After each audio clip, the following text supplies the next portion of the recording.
ಸ್ನೇಹಿತರೆ ನಮಸ್ಕಾರ. ಶ್ರೀಗಂಧ ಸೌರಭಗೆ ನಿಮಗೆ ಆತ್ಮೀಯ ಸ್ವಾಗತ. ಹೆಚ್ಚಿನ ಪೈಪೋಟಿ ಇರುವ ಪ್ರಮುಖವಾದ ಪಂದ್ಯಗಳನ್ನು ಗೆಲ್ಲಲು ತಂತ್ರಗಾರಿಕೆ ಹಾಗೂ ಕುತಂತ್ರದ ಮಾರ್ಗೋಪಾಯಗಳನ್ನು ಹುಡುಕುತ್ತಾರೆ. ಪಂದ್ಯ ನಡೆಯುವ ಮುನ್ನ ಅಸಂಬದ್ಧ ಹೇಳಿಕೆಗಳನ್ನು ನೀಡಿ ಗೊಂದಲಗಳನ್ನು ಸೃಷ್ಟಿಸುತ್ತಾರೆ. ಆದುದರಿಂದ ಪಂದ್ಯಗಳನ್ನು ಆಡುತ್ತಿರುವ ಆಟಗಾರರು ಈ ರೀತಿಯ ಮೈಂಡ್ ಗೇಮ್ಗಳ ಕುತಂತ್ರಗಳನ್ನು ಅರ್ಥ ಮಾಡಿಕೊಂಡು ತಮ್ಮ ಸಾಮರ್ಥ್ಯಕ್ಕೆ ತಕ್ಕಂತೆ ಉತ್ತಮ ಆಟವಾಡಿ ಪಂದ್ಯ ಗೆಲ್ಲಿಸುವ ಕಡೆ ಗಮನ ಹರಿಸಬೇಕೇ ಹೊರತು ಗೊಂದಲಕ್ಕೊಳಗಾಗಬಾರದು. ದಕ್ಷಿಣ ಆಫ್ರಿಕಾ ಹಾಗೂ ಭಾರತದ ತಂಡಗಳ ನಡುವಿನ ಪಂದ್ಯಕ್ಕೂ ಮೊದಲು ಆಗಿದ್ದು ಇದೆ. ವರ್ಲ್ಡ್ ಕಪ್ನ ಗ್ರೂಪ್ ಹಂತದ ಪಂದ್ಯಗಳಲ್ಲಿ ಭಾರತದ ತಂಡ ಇದುವರೆಗೆ ಗೆದ್ದಿರುವುದು ಸಣ್ಣ ಪುಟ್ಟ ತಂಡಗಳೊಂದಿಗೆ ಹಾಗೂ ಭಾರತದ ತಂಡ ತನ್ನ ಸ್ವಂತ ನೆಲದಲ್ಲಿ ಆಟವಾಡುತ್ತಿದ್ದು ಗೆಲ್ಲಲೇಬೇಕಾದ ಒತ್ತಡವಿದೆ ಹಾಗೂ ಅತಿಥೇಯ ತಂಡವಾಗಿರುವುದರಿಂದ ಅಭಿಮಾನಿಗಳ ಪ್ರೋತ್ಸಾಹ ಹೆಚ್ಚಾಗಿ ಇರುತ್ತದೆ. ಇದು ಇನ್ನೊಂದು ರೀತಿಯ ಒತ್ತಡವನ್ನು ತರುತ್ತದೆ. ಇದೆಲ್ಲದರ ಜೊತೆಗೆ ಆರಂಭಿಕ ಬ್ಯಾಟ್ಸ್ಮನ್ ಅಭಿಷೇಕ್ ಶರ್ಮಾ ಬ್ಯಾಟಿಂಗ್ನಲ್ಲಿ ವೈಫಲ್ಯ ಕಂಡಿದ್ದು ಇದು ತಂಡಕ್ಕೆ ತೊಡಕಾಗಿದೆ.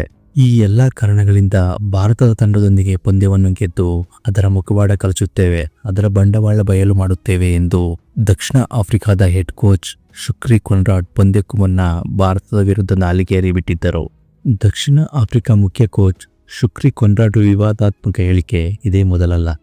2024ರಲ್ಲಿ ದಕ್ಷಿಣ ಆಫ್ರಿಕಾದಲ್ಲಿ ನಡೆದ ಟೆಸ್ಟ್ ಪಂದ್ಯವೊಂದರಲ್ಲಿ ಭಾರತ 7 ವಿಕೆಟ್ಗಳ ಭರ್ಜರಿ ಜಯ ಗಳಿಸಿತು. ಆಗ ಇದೇ ಕೋಚ್ ನೀಡಿದ ಹೇಳಿಕೆ ಎಂದರೆ, ಭಾರತ ಪಂದ್ಯ ಗೆದ್ದಿದ್ದು ಸ್ಕಿಲ್ನಿಂದಲ್ಲ ತನ್ನ ಲಕ್ನಿಂದ ಎಂಬ ಆಘಾತಕಾರಿ ಹೇಳಿಕೆ ನೀಡಿದ್ದರು. ಆತನ ಮನಸ್ಥಿತಿ ಹೇಗಿತ್ತೆಂದರೆ, ತಾವು ಗೆದ್ದರೆ ಸ್ಕಿಲ್, ಭಾರತ ಗೆದ್ದರೆ ಲಕ್ ಎಂಬಂದಿತ್ತು. ಹಾಗೆಯೇ ಮತ್ತೊಂದು ಬಾರಿ 2025ರ ಟೆಸ್ಟ್ ಪಂದ್ಯವನ್ನು ಗೆದ್ದ ನಂತರ ಭಾರತದ ತಂಡ ನಮ್ಮ ಮುಂದೆ ತಲೆಬಾಗುವಂತೆ ಮಾಡುವುದು ನಮ್ಮ ಉದ್ದೇಶವಾಗಿತ್ತು ಎಂದು ವಿವಾದಾತ್ಮಕ ಹೇಳಿಕೆ ನೀಡಿದ್ದರು. ನಂತರ ತನ್ನ ಕಡೆಯಿಂದ ತಪ್ಪಾಗಿದೆ ಎಂದು ಸಾರಿ ಕೇಳಿದ್ದು ಉಂಟು. ಹಾಗೆ ನೋಡಿದರೆ T20 ವರ್ಲ್ಡ್ ಕಪ್ ಇತಿಹಾಸದಲ್ಲಿ 8 ಬಾರಿ ದಕ್ಷಿಣ ಆಫ್ರಿಕಾ ಭಾರತ ಎದುರಾಗಿದ್ದು 5 ಬಾರಿ ಭಾರತ ಹಾಗೂ 3 ಬಾರಿ ದಕ್ಷಿಣ ಆಫ್ರಿಕಾ ಜಯಗಳಿಸಿದೆ. ದುರದೃಷ್ಟವಶಾತ್ ದಕ್ಷಿಣ ಆಫ್ರಿಕಾ ತಂಡದ ಮುಖ್ಯ ಕೋಚ್ನ ಹೇಳಿಕೆಗಳು ನಿಜವಾಯಿತೆ ಎಂದೆನಿಸುತ್ತದೆ. ನಿನ್ನೆ ನಡೆದ T20 ವರ್ಲ್ಡ್ ಕಪ್ನ ಸೂಪರ್ 8 ಹಂತದ ಪಂದ್ಯದಲ್ಲಿ ಭಾರತ ತಂಡ 76 ರನ್ಗಳಿಂದ ಸೋಲನುಭವಿಸಿತು. ಪಂದ್ಯದ ನಂತರ ನಾಯಕ ಸೂರ್ಯಕುಮಾರ್ ಯಾದವ್ ಅವರ ಹೇಳಿಕೆಯಂತೆ ಪಂದ್ಯದ ಆರಂಭದಲ್ಲಿ 21 ರನ್ಗಳಿಗೆ 3 ವಿಕೆಟ್ ಪಡೆದು ಭಾರತ ತಂಡ ಉತ್ತಮ ಹಂತದಲ್ಲಿತ್ತು. ಆದರೆ ನಂತರ ಡೇವಿಡ್ ಮಿಲ್ಲರ್ ಅವರ ಉತ್ತಮ ಬ್ಯಾಟಿಂಗ್ ಪ್ರದರ್ಶನದಿಂದ ದಕ್ಷಿಣ ಆಫ್ರಿಕಾ 7 ವಿಕೆಟ್ಗಳ ನಷ್ಟಕ್ಕೆ 187 ರನ್ಗಳನ್ನು ಗಳಿಸಿತು. ನಂತರ 188 ರನ್ಗಳ ಗುರಿ ಬೆನ್ನು ಹತ್ತಿದ ಭಾರತ ಆರಂಭದಲ್ಲಿ 3 ವಿಕೆಟ್ ಕಳೆದುಕೊಂಡಿತು. ನಂತರ 19ನೇ ಓವರ್ನಲ್ಲಿ ಆಲ್ಔಟ್ ಆಗಿ 76 ರನ್ಗಳ ಅಂತರದಿಂದ ಸೋಲನುಭವಿಸಿತು.